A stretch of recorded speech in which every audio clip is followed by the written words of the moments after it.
Yang pertama, bersihkan meja kerja dari dokumen atau catatan sensitif sebelum meninggalkan ruangan. Jadi kalau misalnya ada berkas-berkas yang sekiranya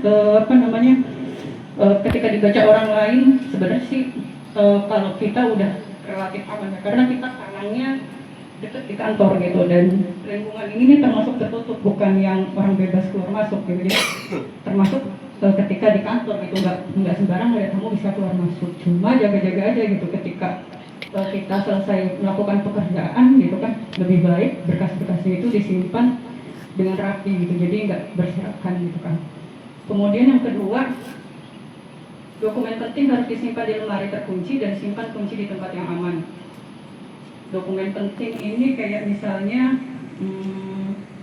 kalau di sini kan yang biasanya dimasukin ke berangkas, terutama untuk di tata usaha itu biasanya temuan-temuan SPI itu bisa kita masukin ke berangkas. Terus habis itu berkas-berkas, kalau di sini sih enggak ya, tapi kalau di kebun sebelumnya saya ada berkas-berkas lain selain laporan-laporan SPI. Ada juga misalnya berkas-berkas dari bank perbankan, misalnya untuk masalah pengatasnamaan pengambilan uang di bank gitu, yang harus memberikan SK Bapak Ibu juga sebenarnya bukan barang atau dokumen yang bisa diletakkan di meja sembarang, itu harus disimpan sebenarnya. Dosir kayak gitu itu harus disimpan gitu. Jadi berkas-berkas seperti itu usahakan tidak berceceran di luar. Kemudian hindari menempelkan password atau informasi sensitif lainnya di meja kerja, layar monitor atau buku catatan yang terbuka.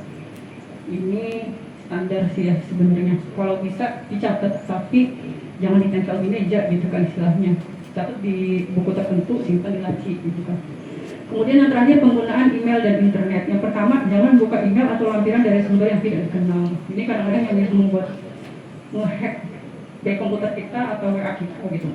Klik-klik link-link yang mencurigakan ini yang bisa berakibat data kita digunakan oleh orang yang tidak berhak. Kemudian yang kedua, jangan membagikan informasi sensitif perusahaan melalui email tanpa enkripsi atau izin yang sah. Jadi informasi perusahaan, kalau kita kan punya elemen informasi dari situ aja, mau balas ke bagian-bagian tertentu atau ke kebun-kebun lain gitu, itu lewat saluran yang tersedia atau email. Kemudian yang ketiga, gunakan jaringan internet perusahaan dengan bijak dan sesuai kebijakan keamanan TNI gitu. Jadi bisa aja kita gunakan untuk hal-hal lain, tapi jangan sampai mengganggu kerja.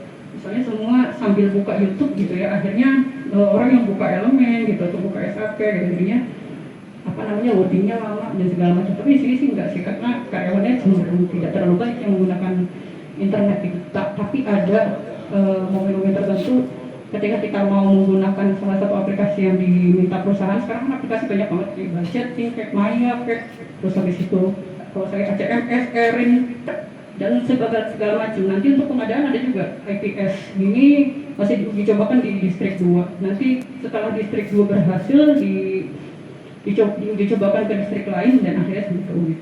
Mungkin itu dulu yang bisa saya sampaikan terkait dengan himbauan keamanan informasi. Mudah-mudahan cukup jelas. Untuk berikutnya ada tema yang sama juga yang nanti akan disampaikan, tapi mungkin dengan muatan yang berbeda. Demikian, terima kasih atas perhatiannya. Assalamualaikum warahmatullahi wabarakatuh. Selamat pagi, selamat sejahtera untuk kita.